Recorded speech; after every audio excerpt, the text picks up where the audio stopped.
जय भीम, जय जोहार, जय मूल निवासी साथियों। 18/12/2022 को रविवार के दिन बामसेफ एवं राष्ट्रीय मूल निवासी संघ का 39वां संयुक्त राष्ट्रीय अधिवेशन, भारत मुक्ति मोर्चा का 12वां राष्ट्रीय अधिवेशन की मैंने 2 विषय के साथ में संक्षिप्त जानकारी दी थी। यह अधिवेशन मान्यवर काशीराम जी सांस्कृतिक स्थल, पासी किला चौराया, आसियाना, लखनऊ, उत्तर प्रदेश में होने जा रहा है। इसकी जानकारी मैंने आपको दी थी। आज मैं दूसरे 3 सब्जेक्ट के ऊपर आपको जानकारी देना चाहता हूं ताकि हमारे SC ST OBC माइनॉरिटीज को बामसेफ भारत मुक्ति मोर्चा के अधिवेशन की भूमिका नजर आए और मालूम पड़े। 25 दिसंबर को जो सब्जेक्ट है वो इस प्रकार है: भारत में सफाई कर्मी जातियों का राष्ट्रीय स्तर का संगठन निर्माण किए बगैर उनकी समस्याओं का समाधान संभव नहीं। एक मंथन: भारत में 2-3 हजार सालों से जो संघर्ष चल रहा है, उस संघर्ष का नतीजा यह है कि समस्त अछूत जातियों का षड्यंत्र पूर्वक निर्माण किया गया है। उन अछूत जातियों में लगभग 29 जातियां ऐसी हैं जिनको जबरदस्ती से सफाई के काम में धकेला गया है।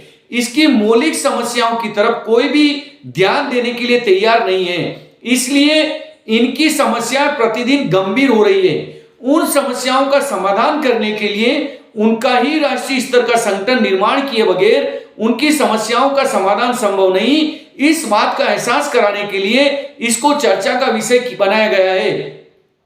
अथवा आंदोलन के बढ़ते हुए कारणों को देखते हुए नेतृत्व और संगठन की सुरक्षा करने हेतु BVF की महत्वपूर्ण भूमिका। एक मंथन: हमने 40-45 साल लगातार संगठन शक्ति का निर्माण किया। इस संगठन शक्ति के बल पर नागपुर में 2-3 लाख लोग इकट्ठा हो गए थे। इसका मतलब है कि आंदोलन का कारवां बढ़ रहा है। इस बदलते हुए हालात में नेतृत्व और संगठन की सुरक्षा करने हेतु BVF की क्या भूमिका होनी चाहिए, इस बात की जानकारी एवं एहसास BVF और संगठन को कराने के लिए इस विषय पर चर्चा की जा रही है। सब्जेक्ट 2: घुमंतु जनजाति और महिलाओं का सत्र। एक ही घुमंतु जमाती का केंद्र और राज्य के आरक्षण सूची में अलग अलग वर्गीकरण करके नाम निर्देश करना शासक जाति के लोगों की घुमंतु जमाती के साथ बड़ी धोखेबाजी। एक गंभीर मंथन: इस देश में ब्राह्मणी वर्चस्व का जो संघर्ष चल रहा है, उस संघर्ष के बदौलत जातियों का निर्माण हुआ और उसे ब्राह्मणवादियों ने मान्यता देकर दीर्घजीवी बनाने की कोशिश की। शासक जातियों द्वारा घुमंतु जनजाति को अलग अलग राज्यों में अलग अलग सूची के नाम से निर्देश करना राष्ट्रीय स्तर की धोखेबाजी है तथा उनको आजादी और विकास से वंचित करने का षड्यंत्र है। इस बात की जागृति फैलाने के लिए इस विषय पर चर्चा की जा रही है।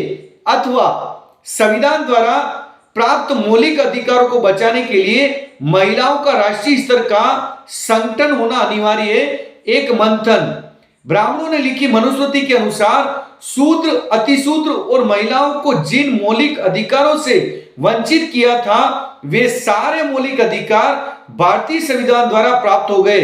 पुनः निजीकरण द्वारा ये सारे मौलिक अधिकार समाप्त किए जा रहे हैं। इन मौलिक अधिकारों को बचाने के लिए महिलाओं का राष्ट्रीय स्तर का संगठन होना आवश्यक है। इसकी जानकारी महिलाओं को देने हेतु यह विषय चर्चा के लिए रखा गया है। विद्यार्थी, युवा एवं बेरोजगारों का सत्र। न्यायालय में हस्तक्षेप संवैधानिक संकट पैदा करेगा। एक गंभीर मंथन: न्यायपालिका में, हायर जुडिशरी में कई प्रकार के विवाद खड़े हो रहे हैं। ये विवाद RSS BJP की सरकार आने के बाद ज्यादा बड़े पैमाने पर हो रहे हैं। यह सही संकेत नहीं है। इसके बारे में लोगों को जागृत करने की जरूरत है, इसलिए इन विषय पर चर्चा की जा रही है।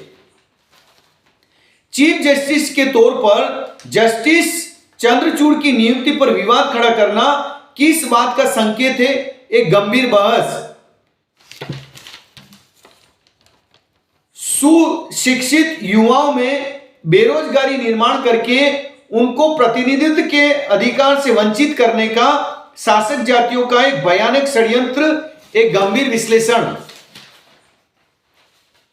भारतीय संविधान में समाजवाद का स्वीकार किया है और आज शासक जाति के लोग सभी संवैधानिक संस्थाओं का निजीकरण कर रहे हैं। इससे बेरोजगारी बढ़ रही है।